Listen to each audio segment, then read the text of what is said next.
Hi guys, welcome back to Roughing with the Sappers. Today we'll be reviewing a U13 girls game between Roseville Premier and Sonoma Premier. Roseville is going to be in black, while Sonoma is going to be in white. It's going to be a tournament today, and it's a final. Let's see how it went. With this game, the amazing sir, is going to be the center. I am going to be on the far side of the field, and Carmel is going to be on the near side. So let's get started.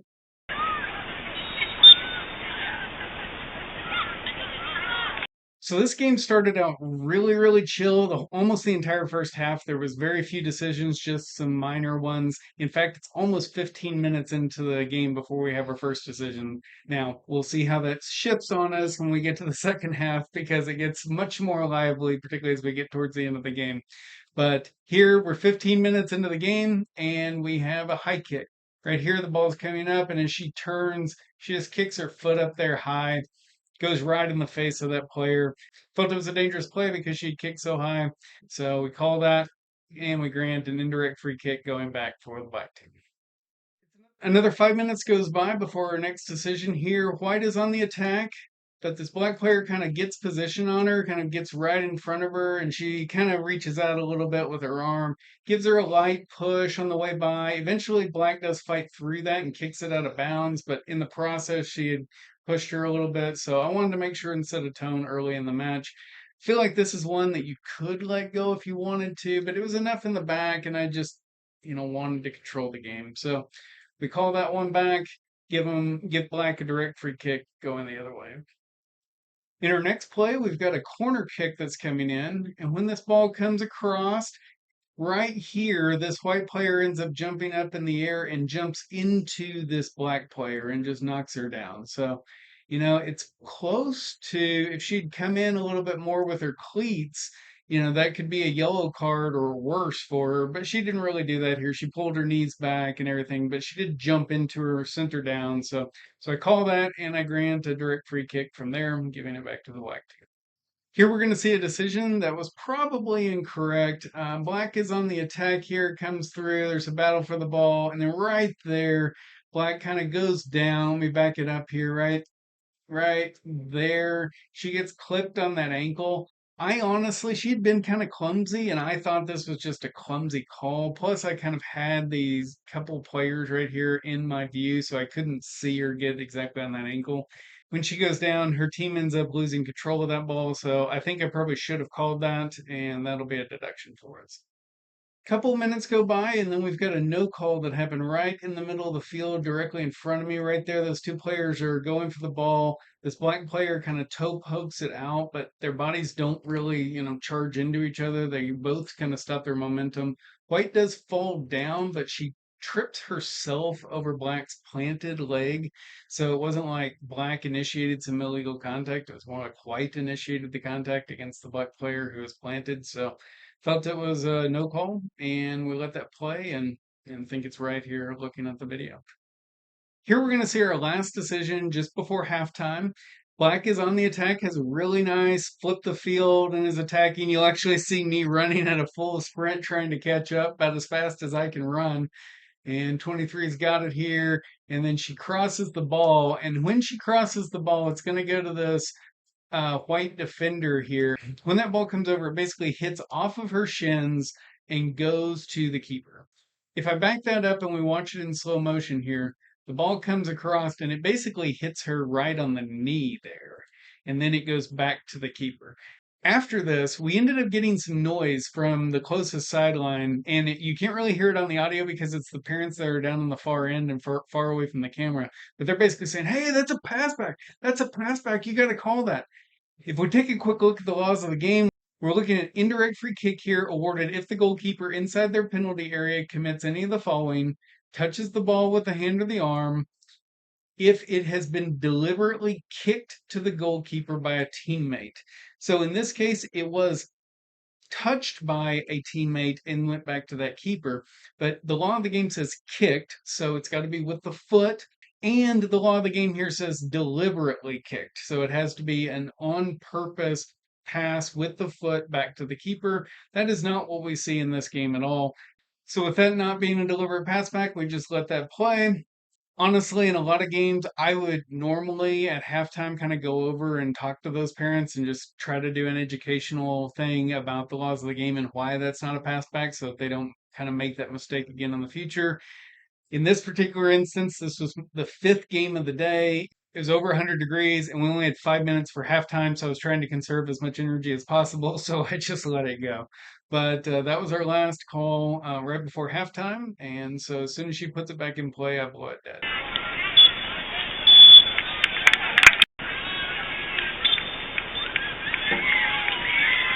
All right, let's get the second half underway here. We've got a nice attack here by the black team. Right now, white is winning 1-0, so that black is on the attack trying to get an equalizer.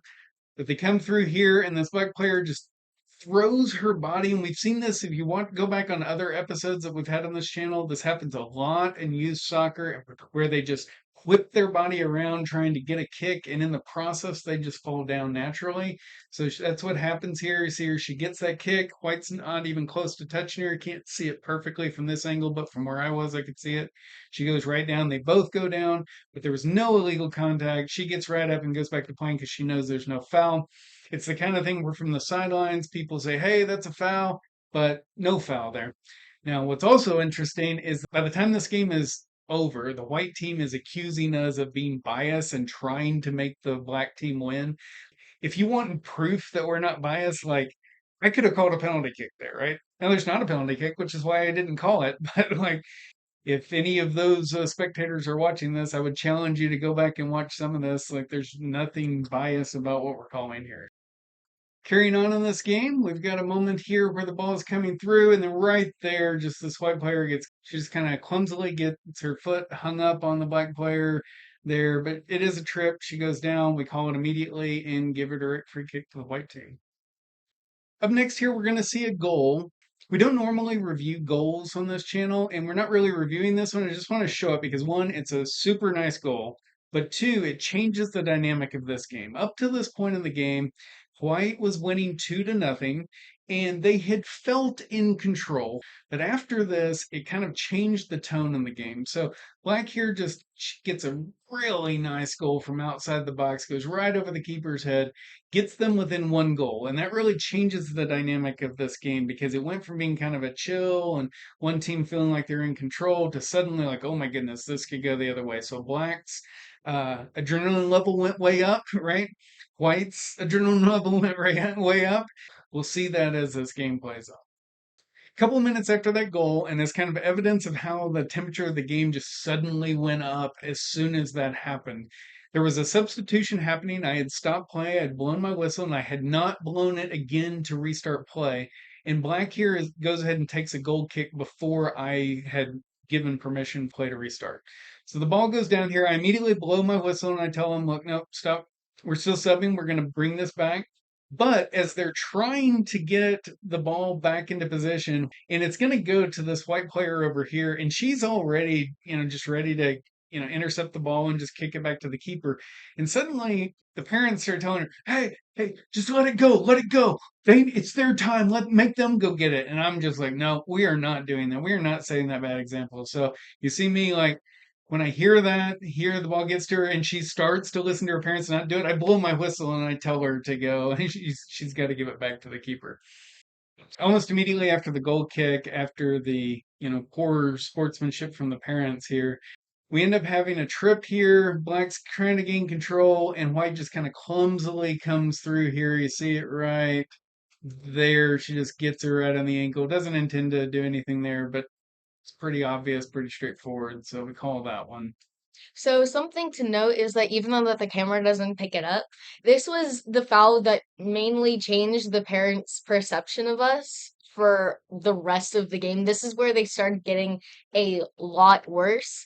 I think it might have been because like their player fell down and now because like tensions are high. They're within one goal of winning and like every single possession counts at this point in their eyes.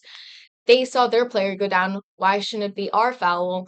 And which led to further on them calling us biased. But you can see it's obvious. It's a trip, and it should go to Black. It's as if it's very hard to tell from the other side of the field, which is why their CRs actually have good ankles on it. I wouldn't know. Because it was so hot at this tournament and it was an afternoon game, we ended up doing water breaks. When we came back from the water break, the white team came back with 12 players on the pitch. So we ended up playing for about 20 seconds, and then I ended up getting a count here. And you see, I stop play and I start kind of counting them out and realize that they've got 12. So right here, I blow my whistle and I tell the coach, you got 12 on. Now, unfortunately, the camera pans over so you don't see it, but he ends up choosing a player to go off. I end up actually yellow carding that player because you're not allowed to do that, but it's the right call and unfortunate for them. So about another 4 minutes go by before our next foul here. Black's trying to gain possession here, and as she's coming through, White just gives her that extra push there. She stumbles forward, so I go ahead and call that. It's not enough, it doesn't push her down, but it definitely pushed her off the ball and affected her.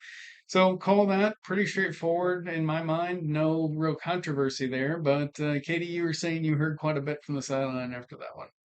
So the parents basically just continued to say that the fouls were like really light and only going in Black's favor, with which so far a lot of the previous fouls have been going in Black's favor, but that's not really like a testament to whether or not we're biased. It could just it could just be, and based on like the score right now, it could just be that White is just fouling more. And so now they start getting a whole like really irritated because oh my gosh, that's such a light foul. We didn't even make contact with her. Why are you only calling stuff in their favor? It's funny because there's nothing in the laws in the game that say each team has to have an equal number of fouls called against them. If one team commits 100% of the fouls, that team will get 100% of the calls. Do you agree in some of these moments, probably more call, we haven't been counting them, probably more have gone in Black's favor, but also they've been committing more fouls. Here we're going to see two decisions that happened in rapid succession. Both of them were no calls. So Black is on the attack here. And remember, they're still down a goal. They're trying to come back. So they're pushing it up. Now, right here, this Black attacker and white defender, they just kind of get their legs tangled up there. That's almost a trip, but not quite enough. So I felt like that was fine to let play, particularly at this juncture of the game. And then Black gets up, regains possession, is headed back towards goal. And then right here, she tries to poke this ball forward, but White gets it, and you'll see the ball actually come back this direction. And so then Black then initiates the contact into the white player's foot who had successfully challenged for the ball and gained possession of it. So I end up no calling that and letting both of those play out. Here we're going to see a quick series of things that happen where kind of both sidelines actually end up getting a little upset. Possibly the white teams were a little bit more upset, but I end up actually issuing a verbal warning to both coaches to get their sidelines under control. So it's two things that happen in quick succession. We're going to talk about both of them, and then we're going to listen to some audio. So here, this goalkeeper's picking up the ball. Black's coming in to challenge her for it. She gets it, and then she goes to release it, and this black player does stick her foot out just as she's releasing the ball. So if I just play that again here, she sticks her foot out right there. Now the ball is already kind of gone. Now, with that ball up in the air, you see me notice that, and I immediately point back to her and I said, hey, we're not doing that. Don't do that again. You're not allowed to do that. I don't want to see that anymore. So I gave her a verbal warning for that. But then the ball comes down here. Right here, you get number four's coming in. This black player has the ball. Four comes in, just gets her ankle, brings her down. That's a very obvious foul. I go ahead and I call that. Now, we listen to the audio here.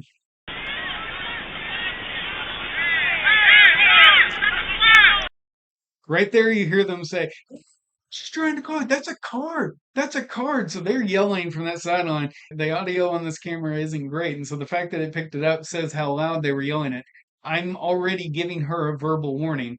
But let's talk about whether or not one, is that a foul? And two, is it a card?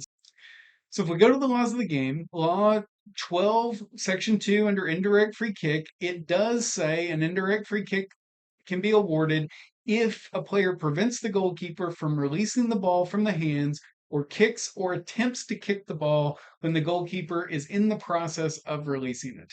Now, in this case, she did not prevent the goalkeeper from releasing the ball because obviously the goalkeeper did successfully release the ball.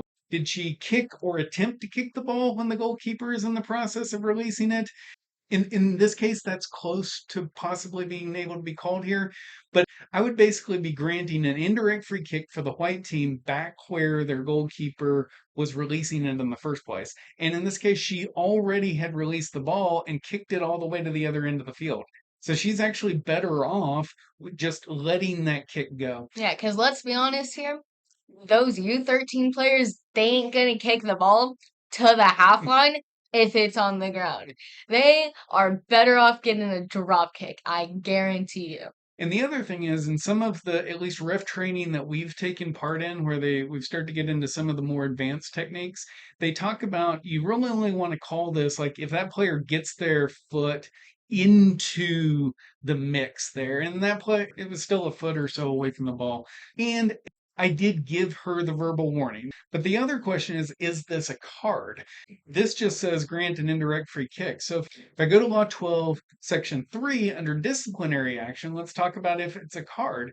So if I look at cautionable offenses, there's a list here of cautionable offenses, and none of these are challenging a keeper when they release the ball. Now, one of them is unsporting behavior, which is kind of what that would likely fall under. And if you go under cautions for unsporting behavior, it doesn't even explicitly call that out. It's basically, it would have to fall under this shows a lack of respect for the game here. Yeah, if a player did that a couple of times, you could say that it was unsporting and you could say it showed a lack of respect for the game, in which case you would arrive at a card. But there's nothing in the laws of the game that explicitly say a challenge to the keeper when releasing the ball is a card. So in this case, going back to this kind of quick challenge there, I just don't see enough there to one, grant the foul, and certainly not enough to grant a card. I think the verbal warning is sufficient, which I clearly give her there. She never does this again the rest of the match. And then we move into another phase of play, and it's just a challenge for the ball that goes unfortunately for this number 4 on the white team, and it's a direct kick. That's a trip every day of the week. On the white team sideline, they were very upset over the sequence. They think it should have been a card on the other end, and now we're calling a foul against their player. So again, it reinforces their perception that we're biased. They really start kind of losing their mind more on this end down here. End up stopping play here. Even though Black wanted a quick restart, I wanted to tamp that down, try to get that under control. You can't hear it on the audio because I'm facing the other way, but I basically tell this coach, I need you to please get your spectators under control. Now he was pretty good. He basically said, yes, I'll take care of it. And he yells down at his sideline. So kudos to him for doing that. Now what's funny though, is that I'm trying to deal with the far side. And then on this near sideline for the black team, there's some parents down here that basically say, hey, they're just trying to delay the game. Now, they weren't trying to delay the game at all here. I'm the one who stopped the play, right? But because I just given a verbal warning to the coach for the white team for his spectators, and now I've got black team spectators yelling at me, I end up actually coming back and also warning the coach on this side. Let's listen to the audio here.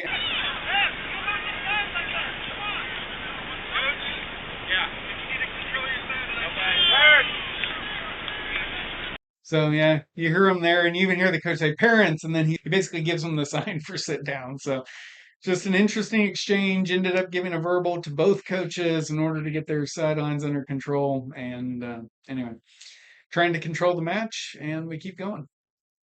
Here we're going to see a major moment in this game. So again, the white team is winning 2-1. Black is trying to come back, and they've got a corner kick here.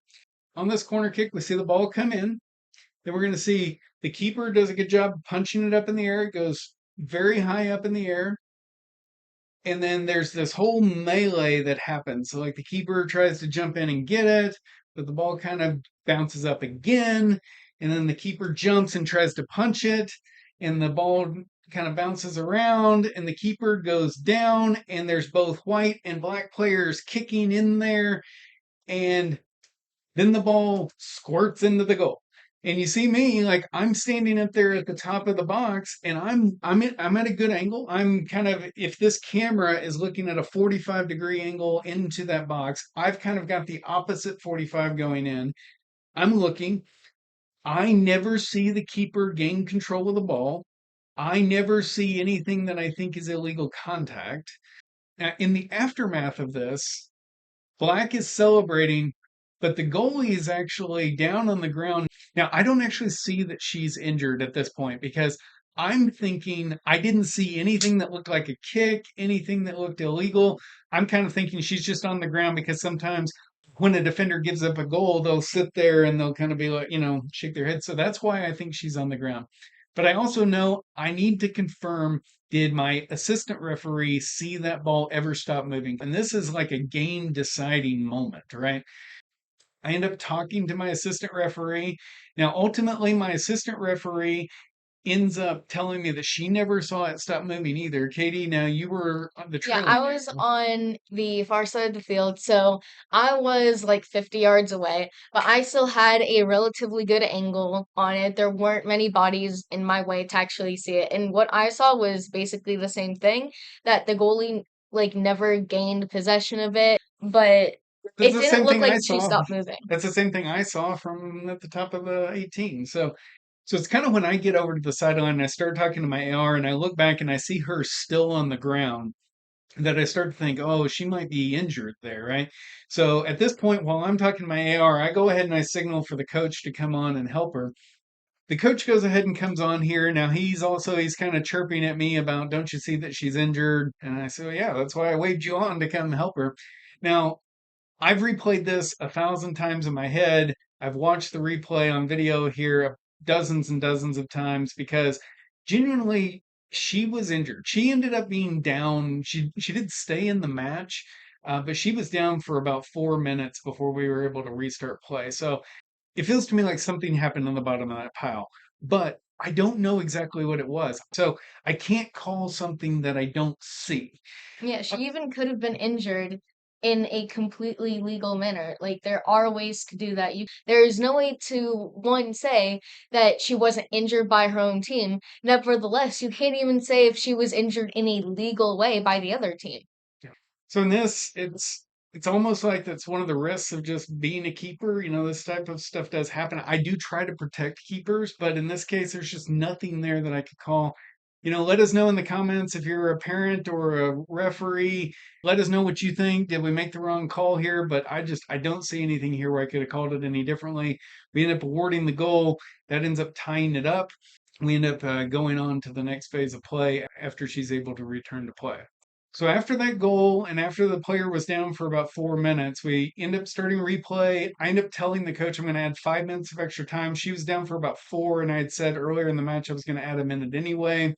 And then here we get to another decision where ball's kind of up for grabs here. White kind of gets it there for a minute, but then she sticks her foot out trying to get the ball. But Black had already kind of come in there and gained her position there. And then you just see Black go down off of that trip. So I end up calling that and giving the direct free kick for Black here. A minute or so goes by here.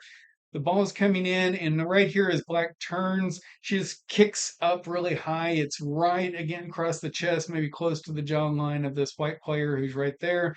So it's a dangerous play. We call that and go ahead and grant an indirect free kick for the white team going back this direction. In our final decision of this match, we've got a handball. It's on the far side of the field, the furthest possible for the camera to see, so it's really difficult to see.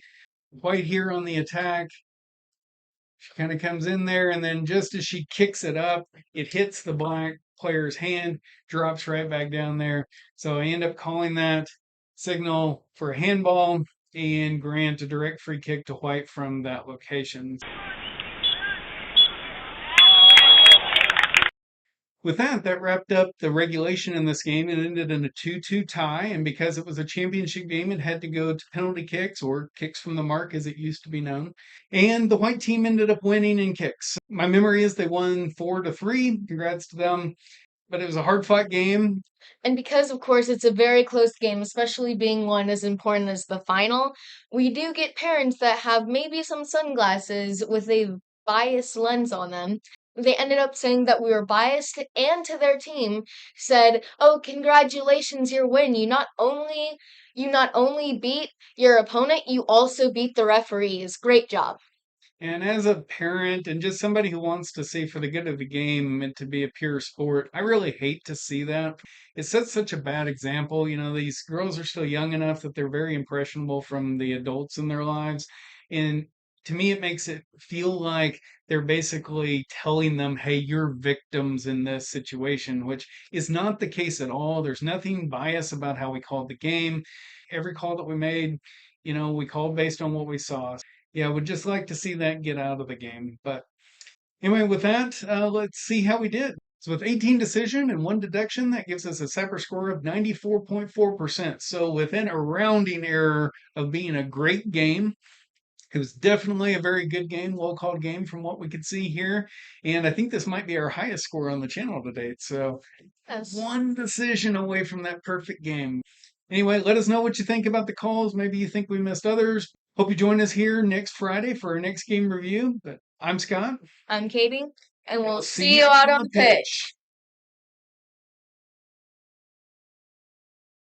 Today we've got Katie's last game with braces. Oh, Oh, see if anybody notices. all that's gonna be gone. Mm-hmm. Metal man. My voice is not that deep, trust me. Shut up. Shut up. It's my impression of you. Bro, I cannot believe that I've been doing that for the past few episodes and you've not added it in yet. See your fish lips.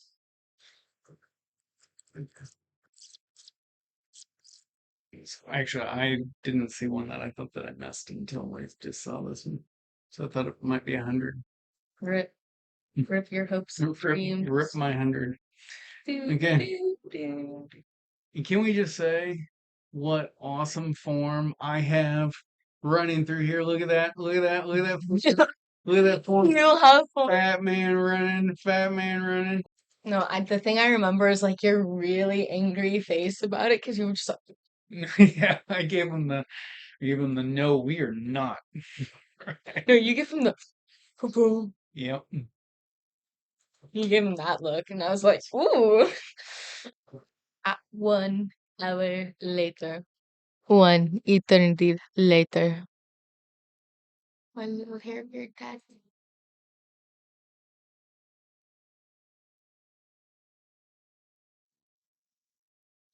It kind of looks like a mustache, though. Wait. You know, Mops. I finally get to be on hair inside. It's a dream come true. What Law 18's the common sense one, right? Yes. Can't read it. It's not actually in here. That's why it's funny because there's 17 laws to the game. Law 18 is common sense. You confused me, son. It's